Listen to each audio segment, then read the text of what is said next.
কৃষ্ণ ভাগবত বাসুদেবায় দেবকী নন্দায় চ অশেষ ক্লেশনাশায় গোবিন্দায় নমঃ। হে কৃষ্ণ করুণা সিন্ধু দীনবন্ধু জগৎপতে গোপেশ গোপিকান্ত রাধাকান্ত নমস্তুতে। তুলসী তুলসী বৃন্দাবন তুলসী তুমি নারায়ণ, তোমার মাথায় ঢালি জল অন্তিম কালে দিও স্থল। হরে কৃষ্ণ। আমি বলছি ভাগবতমের অমর পুরাণের কাহিনী অবন্তী ব্রাহ্মণের গীত, তার শেষ অধ্যায় বা চ্যাপ্টার। যদি বলো এই লোকেরা আমার সুখ বা দুঃখের কারণ, তবে এই ধারণায় যেন আত্মার স্থান কোথায়? এই সুখ দুঃখ আত্মাকে নিয়ে নয়, তা হয় জড় দেহ সমূহের যেন মিথস্ক্রিয়ার জন্য। কেউ যদি নিজের দাঁত দিয়ে নিজের জিহ্বার কামড় দেয়, তখন আর তার কষ্টের জন্য কার উপর সে ক্ষুব্ধ হবে? যদি বলো ইন্দ্রিয়ের অধিষ্ঠিত দেবগণ দুঃখের কারণ, তবে আত্মার উপর তা কিভাবে বর্তায়?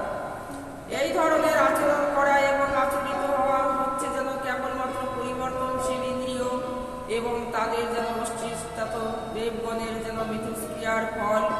যখন দেহের একটি অঙ্গ যেন অপর অঙ্গকে আক্রমণ করে, তখন ওই দেহ যেন স্থিত ব্যক্তি কার উপর যেন ক্ষুব্ধ হবেন? আত্মা নিজেই যদি সুখ দুঃখের কারণ হতো, তবে আমরা অন্যদের দোষ দিতে পারতাম না। যেহেতু তাদের সুখ দুঃখ হতো আত্মার স্বভাব, এই সূত্র অনুসারে একমাত্র আত্মা ছাড়া কোনো কিছুরই যেন অস্তিত্ব নেই। আমরা যদি আত্মার ছাড়া কারো অনুভব করবার চেষ্টা করি, তবে তা হবে যেন মায়া। সুতরাং এই ধারণার সুখ দুঃখ যদি বাস্তবে নাই থাকে, তবে আমরা একের উপর বা অপরের উপর কেনই বা ক্ষুব্ধ হব? গ্রহগুলি হচ্ছে যেন আমাদের সুখ এবং দুঃখের প্রাথমিক কারণ। এই যেন অনুমানের বিচার করলে তা হলেও যেন আমাদের নিত্য আত্মার সঙ্গে সম্পর্ক কোথায়? বস্তুত পক্ষে যা কিছু যেন জন্মগ্রহণ করে, তার উপরই কেবল যেন গ্রহের প্রভাব কার্যকরী হয়। এছাড়াও যেন অভিজ্ঞ যেমন জ্যোতিষীগণ বর্ণনা করেছেন কিভাবে গ্রহগুলির থেকে একে অপরের যন্ত্রণার কারণ হচ্ছে। সুতরাং জীবাত্মা গ্রহগণ এবং জড়দেহ থেকে যেন ভিন্ন হওয়ার জন্য সে কারণে প্রতিকূল প্রয়োগ করছে বা করবে। আমরা যদি ধারণা করি যে সকাম কর্মই সুখ এবং দুঃখের কারণ, তবু তা যেন আত্মা ছাড়াই বিচার করা হচ্ছে। যখন চিন্ময় চেতন কর্তা এবং জড়দেহ এই রূপ কর্মের মাধ্যমে সুখ এবং দুঃখের দ্বারা পরিবর্তিত হতে থাকে, তখনই যেন জড় কর্মের ধারণার উদ্ভব ঘটে। দেহের যেহেতু প্রাণ নেই, দেহ সুখ দুঃখের প্রকৃত গ্রাহক হতে পারে না। আবার জড়দেহ থেকে যেন পৃথক সর্বোপরি সম্পূর্ণ চিন্ময় আত্মারও তা হতে পারে না। দেহের অথবা আত্মার কর্মের যেন সর্বোপরি কোনো ভিত্তি না থাকার কারণ বা কার প্রতি তবে সে ক্ষুব্ধ হবে? কালকে যদি আমরা সুখ দুঃখের কারণ হিসাবে গ্রহণ করি, সেই ধারণাও যেন চিন্ময় আত্মারই প্রতি প্রযোজ্য নয়। কেননা কাল হচ্ছে ভগবানের চিন্ময় শক্তির প্রকাশ, আবার জীব হচ্ছে কালের মাধ্যমে যেন প্রকাশিত ভগবানের চিন্ময় শক্তি। অগ্নি নিশ্চয় তার নিজের শিখা অথবা যেন স্ফুলিঙ্গকে যেন পোড়ায় না, আবার সত্য বা নিজের কোমল তুষার অথবা শিলা দৃষ্টির ক্ষতি সাধনও করে না। বাস্তবে জীব সত্তা হচ্ছে চিন্ময়, আর তা হচ্ছে যেন জড় সুখ দুঃখের ঊর্ধ্বে। তাহলে কার প্রতি সে ক্ষুব্ধ হবে?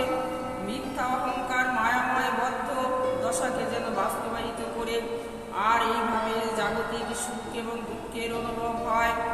জীব সত্তা অবশ্যই অপ্রকৃত, সে কখনোই কোনো যেন স্থানে কোনো অবস্থায় যেন অথবা কোনো ব্যক্তির মাধ্যমে যেন বাস্তবে জড় সুখ এবং দুঃখের দ্বারা যেন প্রভাবিত হয় না। যিনি এই যেন ব্যাপারটি উপলব্ধি করেছেন, তার আর জড় সৃষ্টিকে ভয় পাওয়ার কোনো যেন কারণই নেই। আমি শ্রীকৃষ্ণের পাদপদ্মের সেবায় দৃঢ়ভাবে নিবিষ্কৃত হয়ে দূরবর্তীক্রম অবিদ্য এবং সমুদ্র অতিক্রমণ করব। যে সময় সমস্ত পূর্বাচার্য এবং পরমাত্মা পরম পুরুষ ভগবানের ভক্তিতে যেন ধীরনিষ্ঠ হয়েছিলেন, তাদের দ্বারা এই যেন পদ্ধতি অনুমোদিত। ভগবান শ্রীকৃষ্ণ বললেন, সম্পদহারা হওয়ার পর অনাসক্ত হয়ে এই যে ঋষি তার বিষণ্ণতা পরিত্যাগ করেছিলেন, গৃহত্যাগ করে যেন সন্ন্যাস গ্রহণ করে তিনি যেন পৃথিবীর পর্যটন করতে শুরু করলেন। মূর্খ অসৎ লোকদের দ্বারা অপমানিত হলেও তিনি তার কর্তব্য অবিচলিত থেকে সেই গানটি তিনি গিয়েছিলেন। নিজের মনের বিভ্রান্তি ব্যতীত আর কোনো শক্তি যেন জীবকে সুখ দুঃখ অনুভব করায় না।